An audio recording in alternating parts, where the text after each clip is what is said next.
Hello and welcome to Huddersfield Town's preview show ahead of our game against Millwall. I'm delighted to be joined by Huddersfield Town left-back Harry Toffolo and, of course, Stephen Chicken from the Huddersfield Examiner. How are you both? You okay? Very good, thank you. Yeah, very well, thanks. Excellent. Toff, so just want to check you're okay to do this without Lewis, first of all? Yes, I've signed a waiver, don't worry. Excellent. No, that's really good to hear. I can imagine for you it's been a bit crazy at the moment. Obviously, you've got a newborn, you're homeschooling as well, and trying to play football at the same time. Yes, as you say it like that, I've not actually spelled it out like that before. It's pretty calm. But no, credit goes to my partner. I think definitely with the boys at home, she's been giving me the opportunity just to concentrate on the football, and she's looking after the boys. And obviously today we're not until the afternoon, so I can help in the homeschooling in the morning. But I think the other day when I left, we had one on the homeschooling on the teams, 4 years old, on teams with his friends. Is crazy. I never imagined anything like that. But what the world comes to, and I've got the other one threatening to draw all over the walls with his felt tips. And then you got the baby, and I was like, right, bye everyone, I'm going now. Just sneaking out the back door.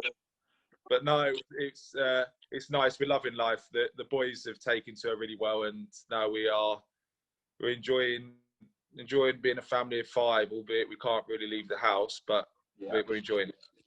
Yeah, I was going to say you've got the dogs running around as well, haven't you?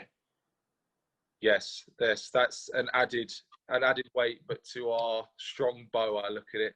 So it's all about a learning curve. But no, the boys love it. They're helping out wherever they can with their sister and the dogs, and it's nice to take the dogs on walks. Probably might pop out for an extra 20 minutes now on the dog walk. Who knows? It's crazy, Steve, isn't it? Because everyone's so focused on football all the time, and you kind of forget that footballers have lives outside of the training ground and outside of matches.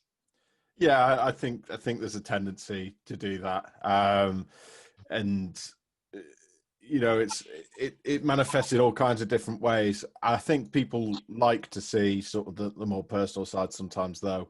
You know, I think we've seen that with Toff and Lewis and various others at the club as well, who have been, you know, really good on social media over the last year through lockdown and sort of helped cheer people up a bit. So, yeah, it's tricky to find that balance, I guess, as a footballer, between sort of putting yourself out there a little bit, but also trying to sort of keep a bit of privacy, because people always want more, don't they? How do you find that, Tops? I've got like two owners. I've got one where I go to the training ground and I go through the gates. It's like that classic cliche, when you step over the white line, you're a different person. It's very much when I go through the gates, or even getting in my car in the morning, I switch on to being the professional footballer. And you have to be 24/7 a professional when you're a professional footballer, and that's eating your diet and making sure you're sleeping. So all round you have to be there. But when I come home, I like to completely switch off from football and be dad and make sure I'm at home and be totally in the moment with the kids. And they're growing so fast, and like my son, I remember him being a baby, and now we've got our third big little baby, and he now seems so big. So it's we have to enjoy this time, and we're very grateful that the minute potentially we can't go out as much. I know it's a negative, but we are spending that key time together, and we're very fortunate that we have got people to spend time with, and I'm very considerate of the people that are alone, and it's not nice at all. I've got family members who I've not seen for months. So, but we try and see as much of them we can on the social media side of things and FaceTime. And yeah, I've got my over 80-year-old grandma, nonna we call it in Italy, working the FaceTime on her iPad, which is quite impressive. So no, it's really nice, and it's able to be able to see their great grandchildren grow up, and it's nice. We've sort of been limited in that sense. Yeah, absolutely. And it kind of went unnoticed as well, the fact that you've actually been at Huddersfield Town a year now. I mean, it feels a lot longer from my perspective. It probably does from Steve's as well, just because you've become such a stalwart in the team. Yeah, I think I came in and it was under Danny and Nicky, and I was determined to show my worth, and I wanted to repay the faith that they've put in me and the football club's put in me, and I've gone from strength to strength. I want to improve every single day, and now with Carlos coming in and his management team, it's taken my game to another level. So I'm very grateful to them, and that's why I've bought into the process club at the.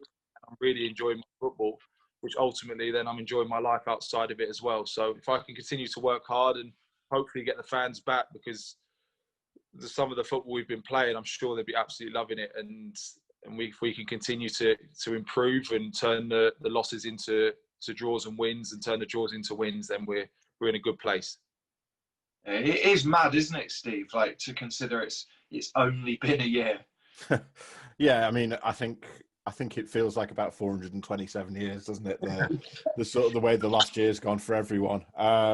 It's, I think, especially anything that sort of happened in January, February last year, sort of before the first lockdown, just feels like forever ago now. It feels like a completely different age. But I think also, just with Toff specifically, you know, the fact that you started every single game, I think just adds to that feeling that you've been around forever. And you know, it's weird to think that this time last year we were sort of desperate for a left back, and now that's a position that you just don't worry about at all. Yeah, absolutely. And you said, Steve, that Toffs has obviously played every single game since he's been here. Got that incredible EFL run as well. Toffs, I'm interested to know how you're feeling physically, because you haven't really had a prolonged break ever, really, in the last kind of 2 years of football. How much does that take of your body? And also, like with your home life that we've already discussed, how disciplined do you actually have to be to get yourself in a position where you can perform at a high level pretty much every 3 days? Yeah, I think it's my duty. The minute I sign the contract with any football club, in Huddersfield, it's my duty as a professional footballer to make sure I'm 110% committed every single day in training, and especially the way Carlos wants to work, you have to be 100% every single day, and then you can sort of put the performances on a match day, which give the fans something to cheer about as well. And I think having that home life where I've been able to switch off definitely has put me in a better place. But I just think, for me, I like playing games Saturday, Tuesday. I love it because I like to push my body. I like to push my body further than other people probably would like to. And I like to test it. And I always think to myself that if I'm pushing my body harder, I fancy myself being fitter than the person I'm playing against. So if we go to a Saturday, Tuesday week, and you've had 3 weeks of that, I know by the end of it that I'm going from strength to strength. And I'd probably say the same about Lewis as well. He's one of that, or look at that, definitely. We speak about it a lot, that we go from strength to strength as the more games we play. So we want to be playing all the time as footballers. The more games we're playing, the less murder ball as well, which is always nice. But we want to make sure that we're pushing ourselves every single day. And I don't think you can ever have a let off under this manager. I think the minute you come off it, he's right down your throat, and that's rightly so. And it's the reason why some of us have been able to improve drastically over the last sort of 6 months. Yeah, I was going to say, Steve, that's exactly the kind of attitude and desire that Carlos wants at this football club. Yeah.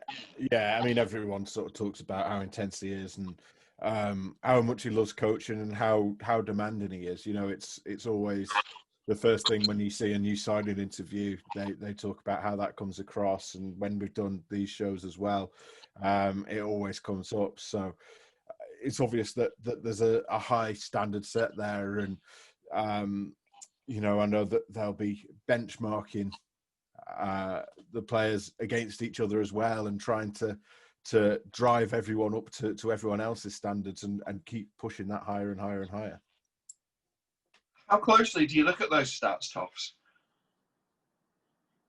All the time. I'm massive on the way that football's going as well. And I remember looking at the stats once, and I was my interception was one of the lowest. I always look at you look at yourself. There's no point in me looking at myself compared to a a Troy Deeney, for example. It's not my position. It's pointless me looking at his stats. So you compare yourself to other left backs in the division. You compare yourself to other left backs in the Premier League, what they're doing, even in League One and League Two, what those players, they're at your heels, they want to take your job. So you've got to prepare yourself for that. But I looked at these sort of interception side of games, and it was on the lower end of the stats. And I thought to myself, what have I got to do to become more? So if I want to be at the top, I want to be in the top 2, top 3 of the stats of every single possible thing I could be at, because I want to be recognised as one of the best left backs in the league. So I had to work on different things, and it was being more aggressive defensively. And now I've got my interceptions where I'm making consistently over 4 or 5 interceptions a game. I still want to improve on that because that's just my character. But I'm now making it. Before I'd be on 1.1 or 1.2 averages. So no, for me, I wanted to knuckle down. I thought, what can I do to improve my game? The manager wants an aggressive front foot defender, full back as well, which is harder to play against.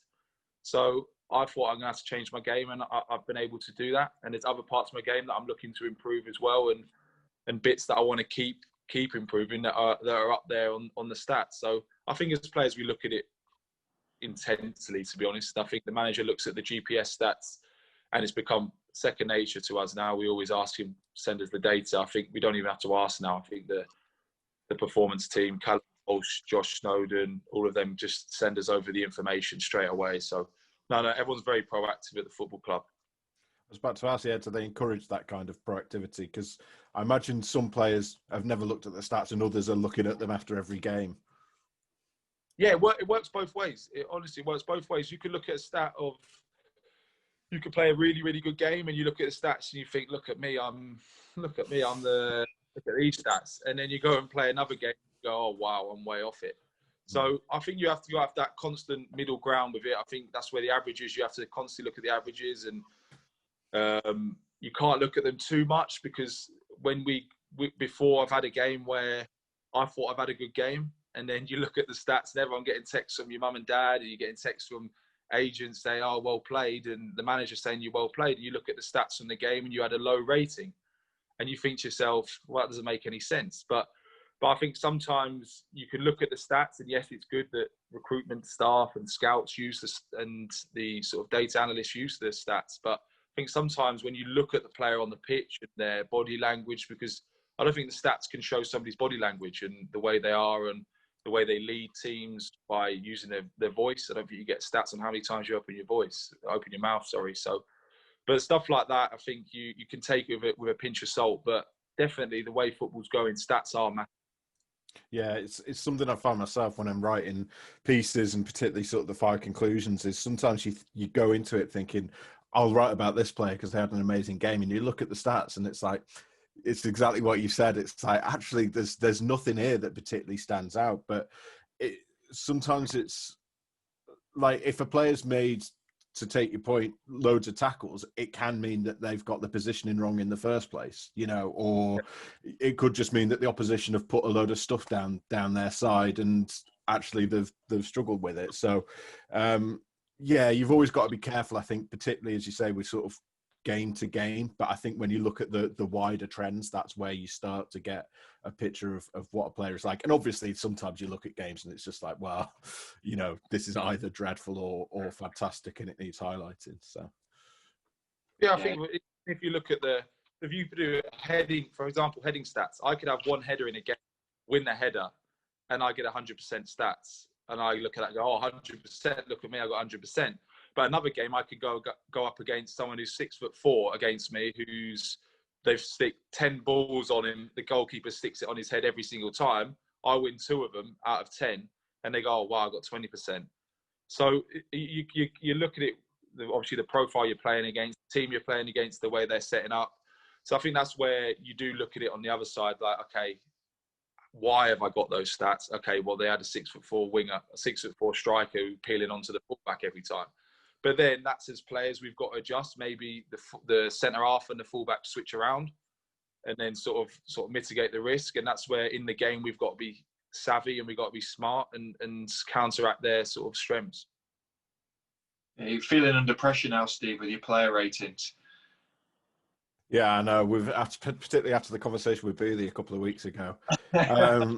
No, I mean, as I've said on that conversation, like the player ratings, half the time you go back and look at them and you watch the game again, because I tend to watch the game back on a Sunday morning if I'm working, and sometimes it's like, well, sometimes it's like I got that. Well, all the time there's one or two players who you got it completely wrong, and I think usually I'm more likely to give someone a lower rating than a higher rating, because you're almost sort of worried at the back of your mind if you give someone an 8 and the fans are going, no, that was a 6, then you look daft. Whereas it doesn't, you feel a bit less pressure to go the other way. You know, if someone's had a bad game, you're more willing to sort of plow into them. So it's a bit unfair, to be perfectly honest. And I don't. One of the hardest parts, though, isn't it, of the job? Because like anyone could look at a specific player in a match and say he did really well, and equally, like, the person next to them could say he was terrible, and that's why it's so difficult. And we always let the fans put their ratings in as well. So, you know, that's there as well if people want to see that, and it's not just mine. And I always look and see how much they tally up, and who the fans have got like 2 points lower than me, and who they've got half a mark higher. So. So that's why I refuse to watch. I now refuse to watch Chelsea, because obviously my family are massive Chelsea season ticket holders. My brothers go. Obviously you can't at the minute. But I refuse to watch Chelsea with them, because because obviously they're fans, and I'm a fan as well. I'm a Chelsea fan, and I'm a Huddersfield fan, and Lincoln as well. I look at their results, and just for me, like, when you say, he's rubbish. Well, he's rubbish. I always think to myself, he's playing in the Premier League. I look at him and go, what does that make me then? As a joke, and they like sort of have a little laugh about it. But that's just the way. That's why it's the love of the game. It's full of opinions, and we love it as players. We love that sort of that interaction with the fans, and it's part and parcel of the job.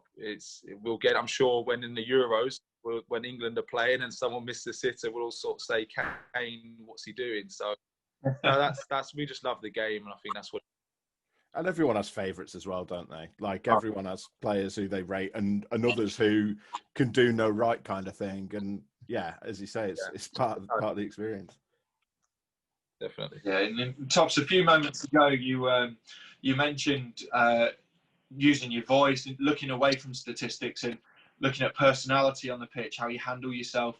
Obviously, you've carried the captain's armband a couple of times this year. How much did that mean to you, and does it change you at all when you've got that on your arm?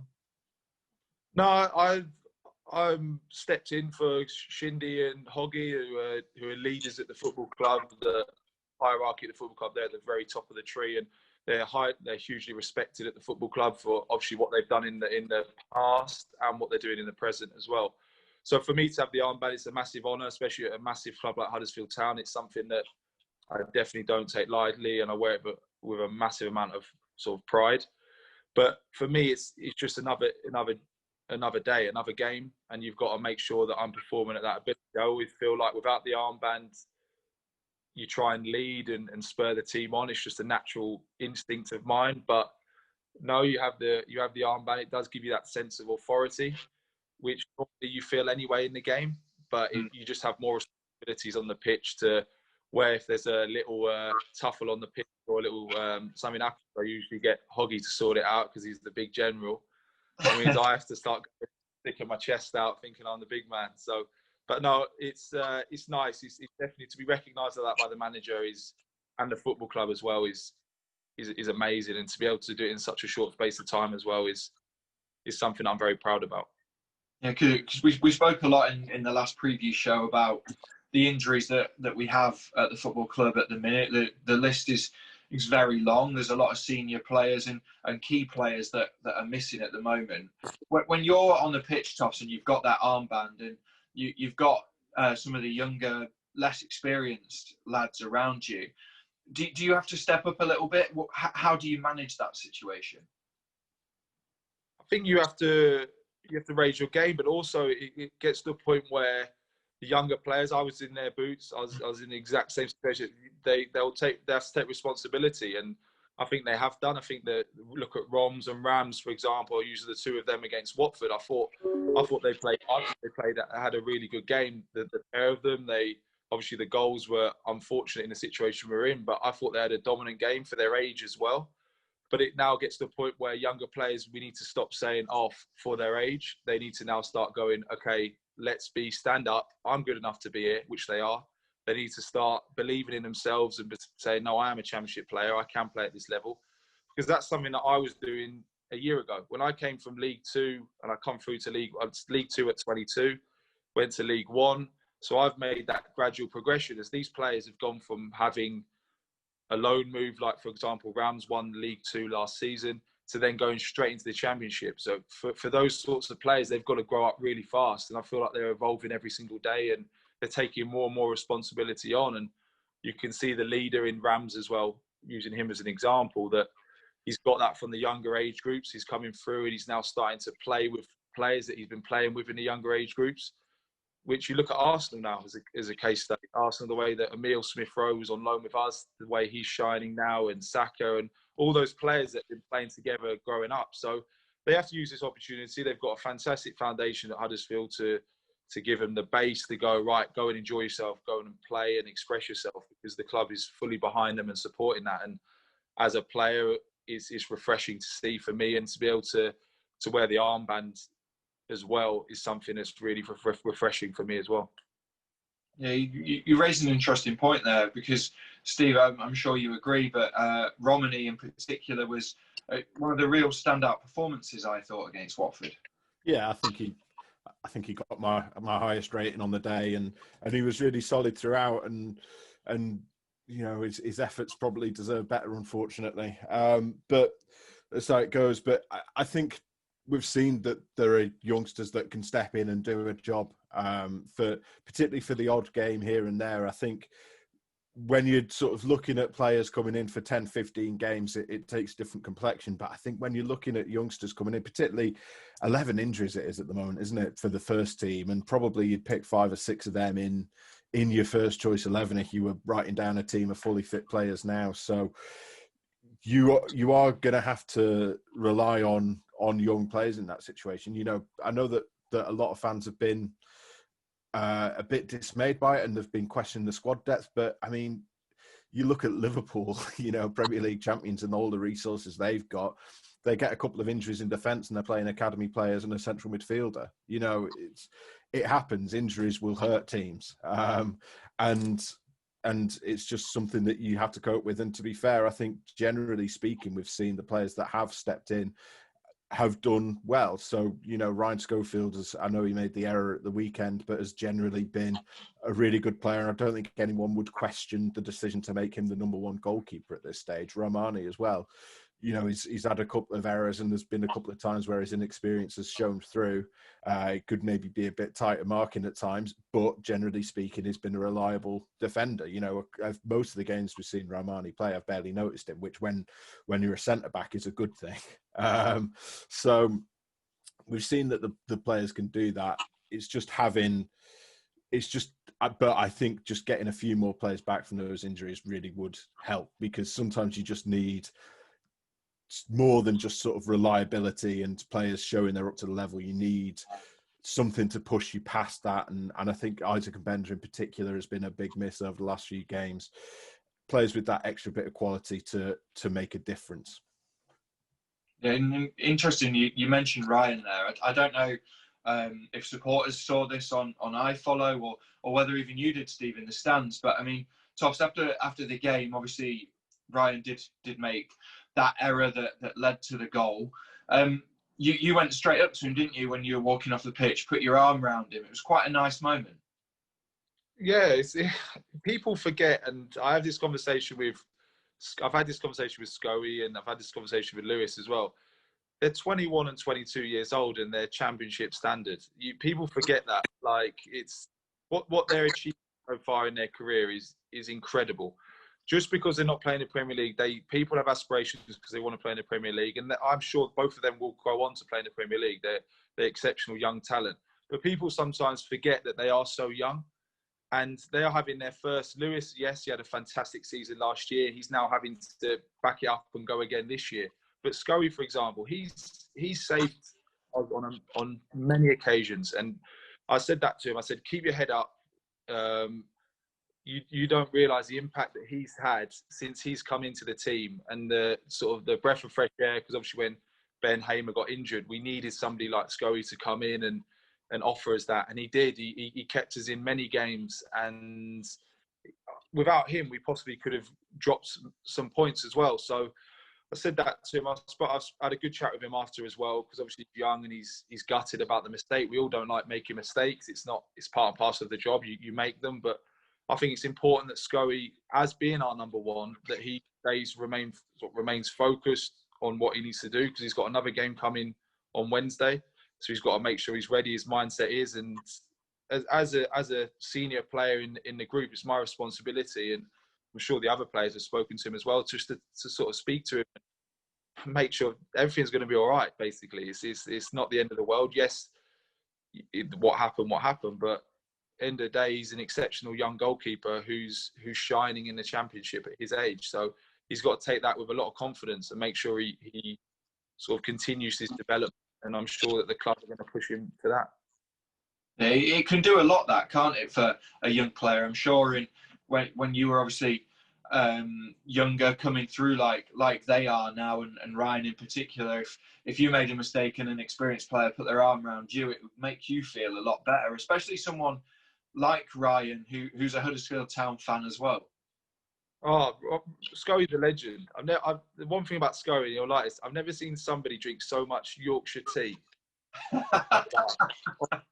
He's so Huddersfield. It's incredible. And to see him being able to shine and now be the number one at his hometown club that he's been a fan since a boy is amazing. And I just want him to make sure he knuckles down, doesn't get too worried about the mistakes he's made, and just get back to what he was doing, because he's a breath of fresh air in the team, and he's someone that the team now look at as being a key member of the squad. So we want to continue his development. We want to continue improving, and I'm sure that he will see a definite reaction from him on Wednesday. Yeah, we'll go on to that now, Steve. Obviously, Millwall, we had a really, really positive performance and a good result against them earlier this season. How do you see this one playing out? It's a tricky one, because they're in a bad run of form at the moment, to be perfectly honest, and seem to have been for quite a while. I know they had a sort of a bit of a blistering start to the season, relatively speaking, and they've sort of dropped and kept dropping since then. So, but at the same time, obviously, we've got a lot of injuries in the side at Town as well, which is going to be an issue. You know, there's no two ways about it. As I say, injuries hurt teams, and sometimes you just find yourself missing that bit of quality. I think they're obviously going to be they've got a reputation for being a physical side. I think that's probably a few years out of date in some ways at this point, but there's still a bit of that about them. But this time last year, we would have said Town struggled with that. I think we've seen this season they've been much better able to stand up to teams that play that physical style. So it's an interesting one. I think it's going to come down to whether either team can find that bit of creative spark, because you look at the two respective lineups with the injuries they've got, and you worry that might be slightly lacking, to be honest, and not to be disrespectful, because I know, Toff, you know, leading the way for assists, but there's challenges there for both teams. This season in particular, Millwall Toffs have been performing a lot better away from home. I think they've only won one game at the Den all year. Obviously, that makes them a little bit more of a threat coming to the John Smiths. But I'm interested to know whether you think that is because there was no fans at the Den, for example, whether their away form might be what they normally would expect to do away from home, but the home form is where they've really struggled this year. Yeah, Millwall, they've got players in that team that are quality players and that can cause any team in division a problem. I think we can't kid ourselves. We was a fantastic away performance, 3-0, but they were missing the management team that can have a knock-on effect on the day, and we used that to our advantage on the day, and we got the 3 points. So they'll be turning up. Not sure what injuries they have and suspensions or whatever, but they'll be turning up to the game fully committed, because when you lose 3-0 at home, you make sure that you go away from home and you get a reaction. You look at Watford, we beat them at home, and the reaction they gave to get 3 points. So these teams will be determined to turn us over, but it's now our responsibility when you turn up to our patch that we don't let anybody come here and try and bully us or knock us about. We've got more than enough to stand up to it, and I'm sure the quality that we've got in the squad will shine through. Because we're pretty much the flip side to that, aren't we, Steve? I mean, at home, our performances of late have been very good, whereas away from home, that's where we've had our struggles a little bit more. Yeah, the away form is a big worry. I think it's 6 of the last 7 not even scored, and I'm sure that will have been talked about in great depth. But as you say, the positive flip side is, that they're in mid-table because the form at home has been so excellent. The Reading game was, what was it, the first in 6, that they'd not won. So obviously we're looking for a repeat of that. And we talked a lot about this in the last preview show, if anyone wants to go back and look at that. But we're seeing that home form is definitely, home and away form, although it went away a bit sort of in June, July last year, is definitely becoming a thing again. And no more is that the case than at Huddersfield Town. Yeah, we'll just touch upon that a little bit more, I think, because Tops, you might be able to give us an insight into what it's like as a current Huddersfield Town player now when you're playing at home or playing away. Is the feeling any different? Do you get an extra bit of confidence when you go into the John Smith Stadium, even though there's no fans there? I think you look at every game the same. I think the way that the managers come in, we stay over in hotels now for home and away. So we look at it like that. You're keeping that constant medium between the two. You're trying to keep them as similar as you can. But I think when you go away from home, it's 80% more of a psychological game. You've got to get yourself into the game. You need to make sure you're in for a fight early doors in the game and being ready to go there. I think when you're at home, you can potentially, teams can sit off more. Teams play at home than they do away. So when it comes to John Smith, they might sit off more, or when they're playing at home stadium, they might think, okay, let's go and press.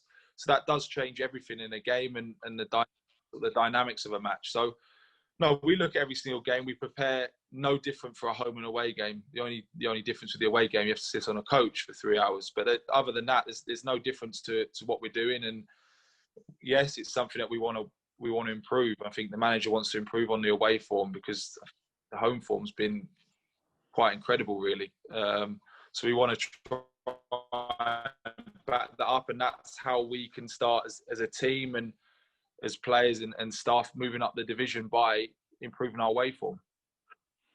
And just finally, Tops, obviously you had a 6-month spell at Millwall. I'm just interested in the culture there because obviously everyone knows how excellent the Millwall fans can be, especially when you're playing at your own ground.